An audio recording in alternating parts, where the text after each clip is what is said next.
pemberantasan hoax ini tidak menjadi salah satu tugas, salah satu instansi atau lembaga tertentu ya. Dalam konteks pemilu ini, hoax ini harus menjadi tanggung jawab tidak saja teman-teman penyelenggara pemilu, KPU, Bawaslu, tapi juga kita kolaborasi nih juga dengan misalnya kami sebagai akademisi, teman-teman di kecamatan, masyarakat untuk ayo kita sama-sama perangi hoax. Teman-teman Bawaslu dimanapun Anda berada, kita mungkin sudah tahu ya hashtag yang saring sebelum sharing, tapi kalau saya hashtag saya sekarang posting yang penting, bukan yang penting posting. Asik, ya. Posting yang penting, bukan yang penting posting. Oke.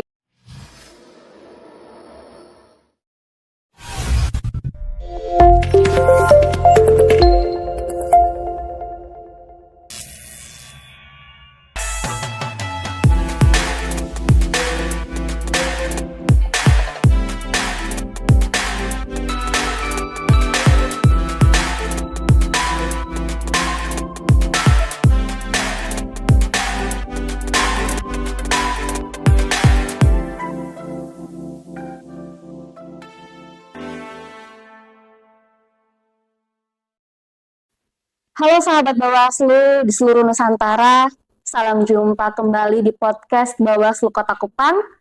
Salam awas. Kali ini podcast Bawaslu Kota Kupang akan membincang seputar topik pemilu dan hoax bersama saya, host Sarah Da Costa. Dan kali ini saya tidak sendiri, tentunya saya ditemani oleh seorang narasumber yang saya datangkan langsung dari Kota Kupang. Luar biasa sekali, beliau adalah seorang perempuan yang hebat, perempuan yang aktif bergerak menyuarakan isu-isu anti hoax di Kota Kupang. Nah, beliau adalah Ibu Maria Via Dolorosa Pabasuan atau biasa dengan akrab disapa dengan Ibu Rosi. Selamat datang Ibu Rosi. Halo Sarah. Halo Ibu, apa kabar Ibu hari ini? Ya baik, puji Tuhan baik, sehat. Luar biasa. Terima kasih banyak Ibu untuk kesempatan hari ini membersamai kami di podcast Bawaslu Kota Kupang. Hari ini kami ingin membahas satu topik yang ini sudah tidak asing lagi ya di telinga Ibu seputar hoax dan bagaimana keterkaitan hoax itu dengan pemilu. Bagaimana hoax itu bisa berdampak sangat serius terhadap keberlangsungan pemilu. Nah, sebelum lanjut masuk ke dalam topik kita, saya ingin memperkenalkan kembali. Jadi Ibu Rosi ini adalah seorang pengajar, akademisi, pengajar yang aktif saat ini aktif mengajar jurnalistik di jurusan Ilmu Komunikasi Universitas Nusa Cendana Kupang. Dan saat ini beliau juga aktif berperan bekerja sama dengan masyarakat anti fitnah Indonesia ya Ibu ya.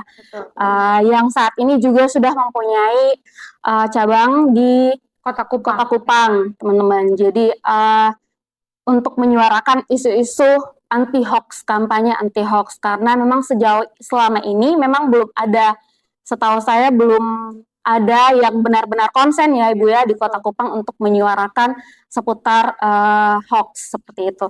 Luar biasa sekali. Ibu berkaitan dengan pemilu nih, hoax dengan pemilu. Nah, sebelum saat ini kan kita sudah ada di pertengahan tahun 2023, satu semester lagi menuju 2024, menuju pemilu 14 Februari 2024. Dan luar biasanya sudah ada Mafindo nih di Kota Kupang. Sejauh ini apa saja tuh Ibu yang sudah dilakukan oleh Mafindo untuk memberantas atau memerangi hoax yang ada di Kota Kupang, bisa Ibu ceritakan? Yang konsennya memang Mafindo itu kita organisasi non-profit yang memang konsennya untuk memberantas hoax yang ada di Kota Kupang. Nah, kebetulan kami di Mafindo ini, kalau di Indonesia itu kita wilayah ke-39.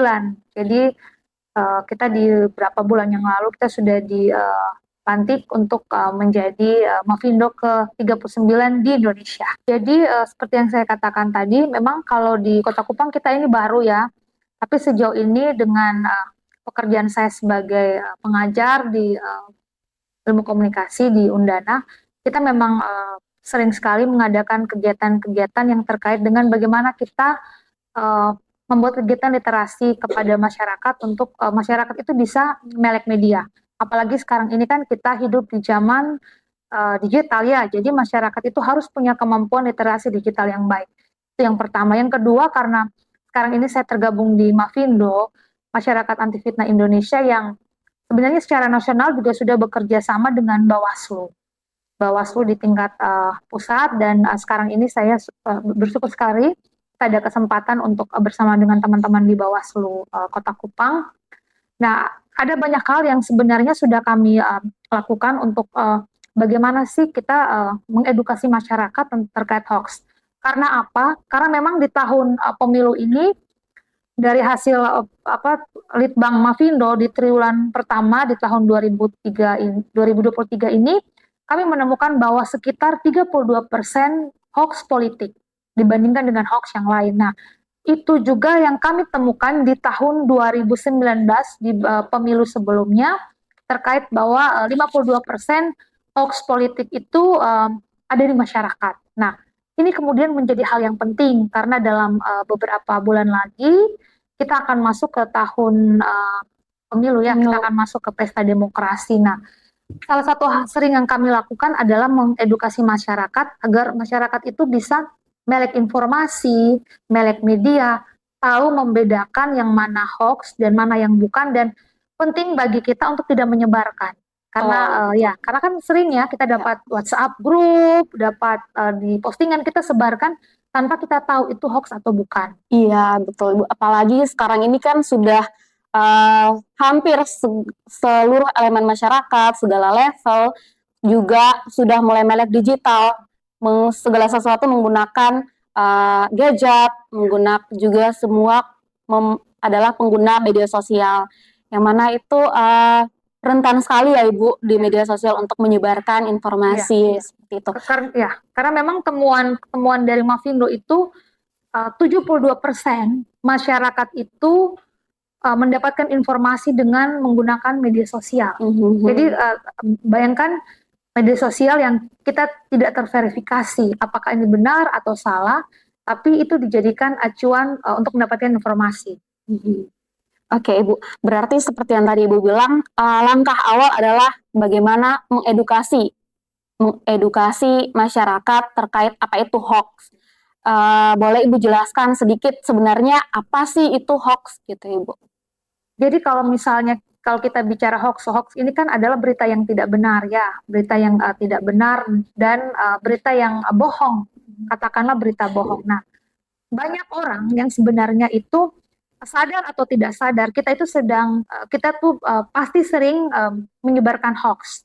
Kenapa saya berani bilang begitu? Karena misalnya dengan gadget kita, ketika kita dapat WhatsApp, contoh misalnya terkait tentang kesehatan, kita langsung sebarkan tanpa kita verifikasi lagi apakah itu berita yang benar-benar betul atau bukan.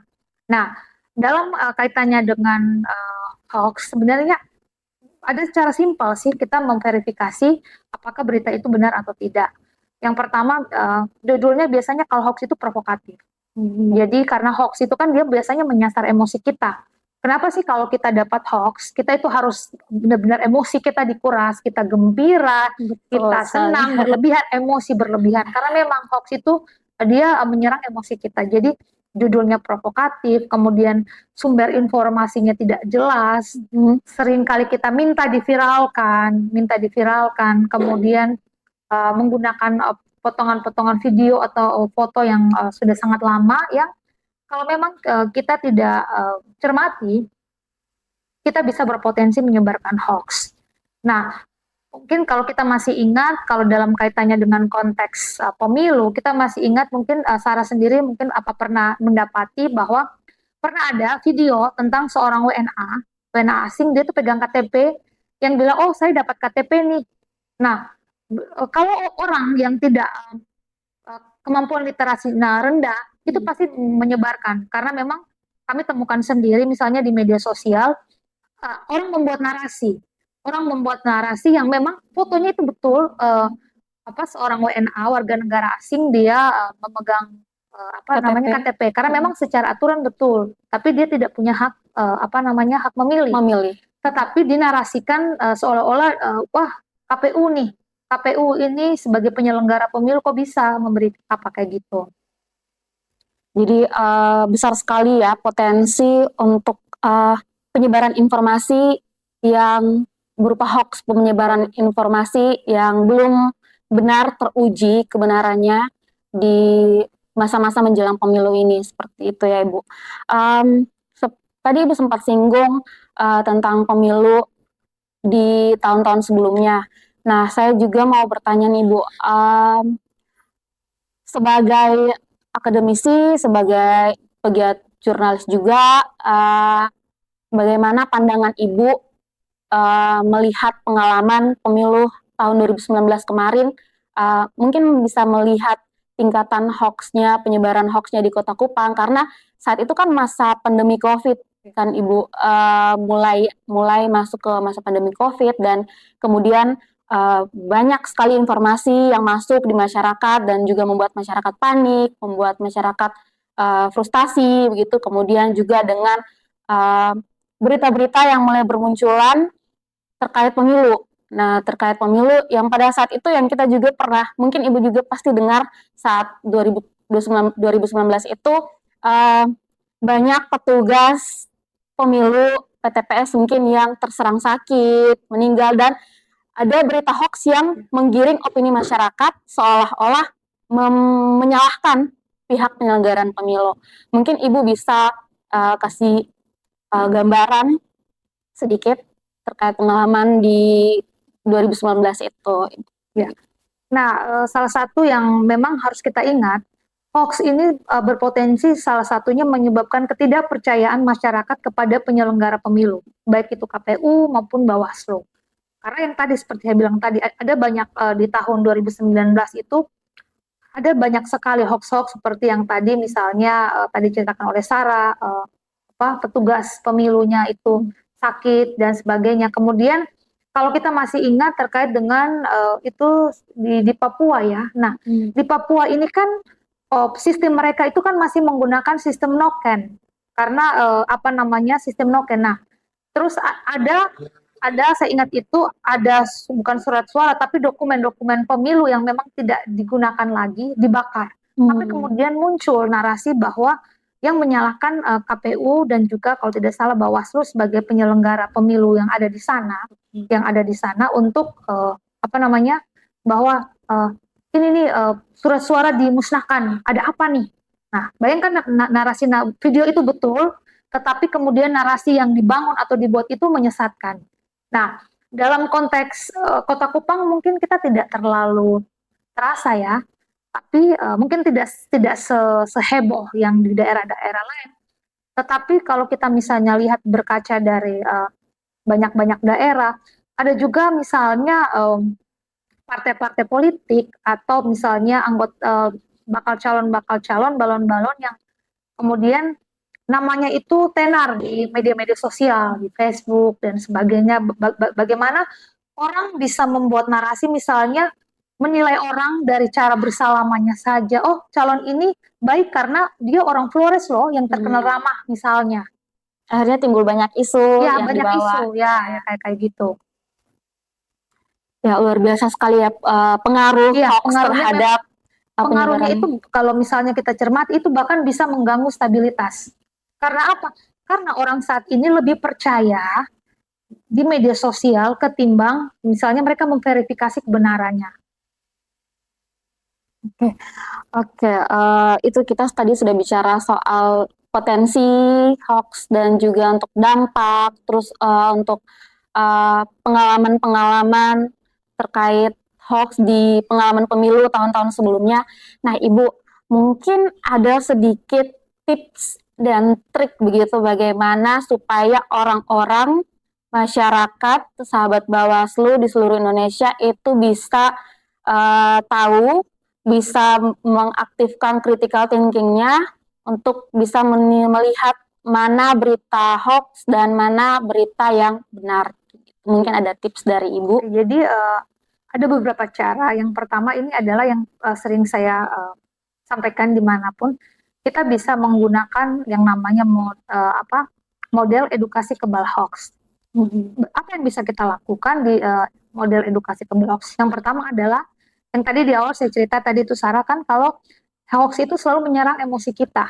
Ya, jadi kenapa sih kalau kita dapat hoax, selamat Anda mendapatkan uang 100 juta atau misalnya kita itu kan kita emosi kita yang diaduk-aduk. Nah, karena apa? Karena memang hoax itu diciptakan sedemikian rupa untuk menyerang emosi kita.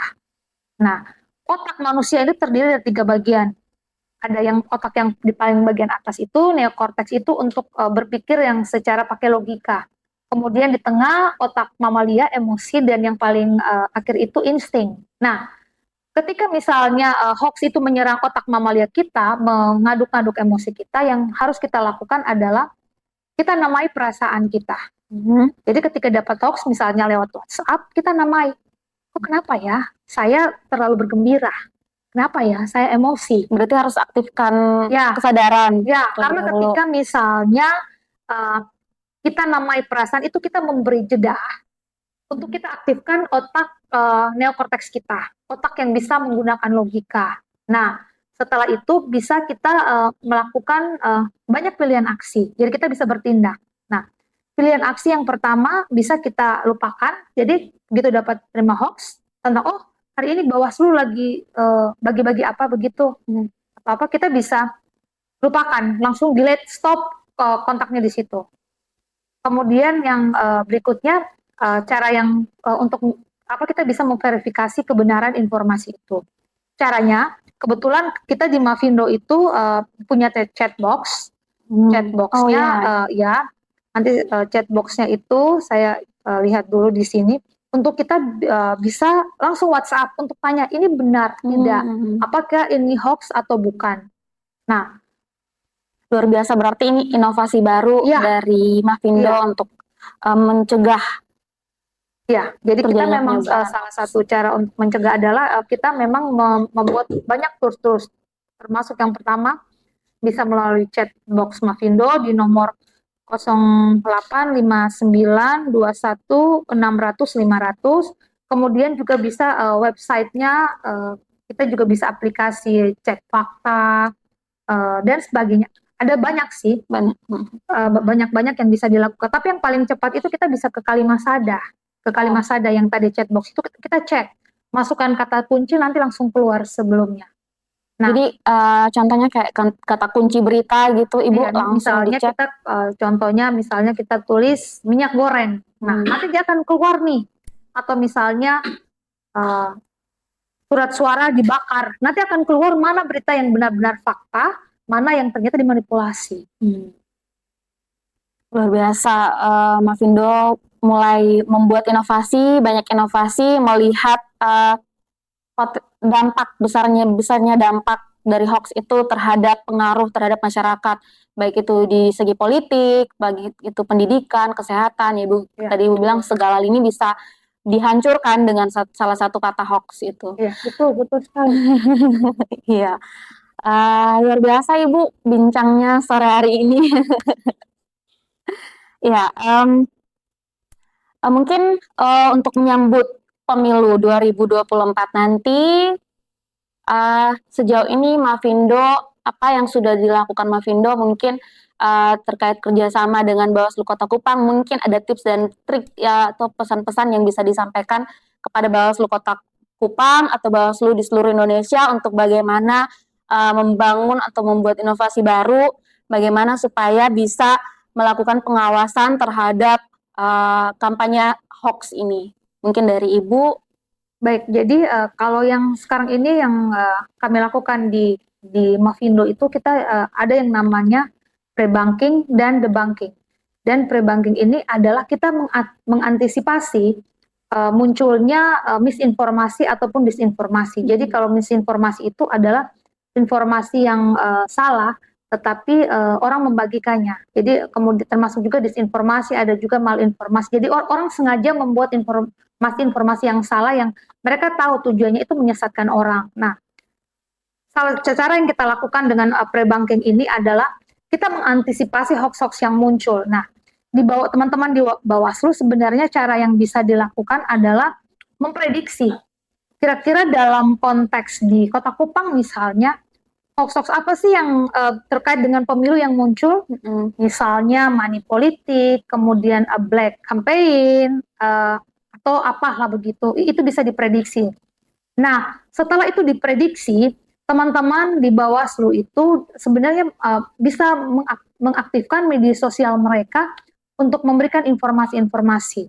Saya kasih contoh misalnya terkait dengan pernah juga heboh di di pemilu 2019 terkait dengan WNA yang memilih duluan. Nah, padahal secara aturan memang secara aturan itu kan warga negara Indonesia, yang berada di luar negeri, memang mereka akan melakukan pemilu duluan dibandingkan kita. Tapi masyarakat kita kan tidak semuanya melek informasi itu. Nah, bagaimana teman-teman dari Bawaslu bisa menyiapkan informasi-informasi seperti itu sehingga tidak berpotensi banyak sekali penyebaran hoax.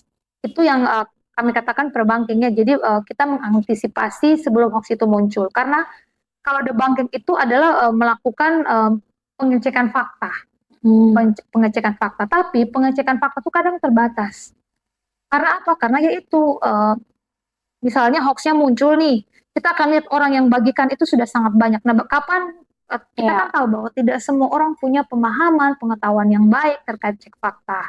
Nah, saya kasih contoh kalau pre-banking dan debunking itu contohnya pemadam kebakaran.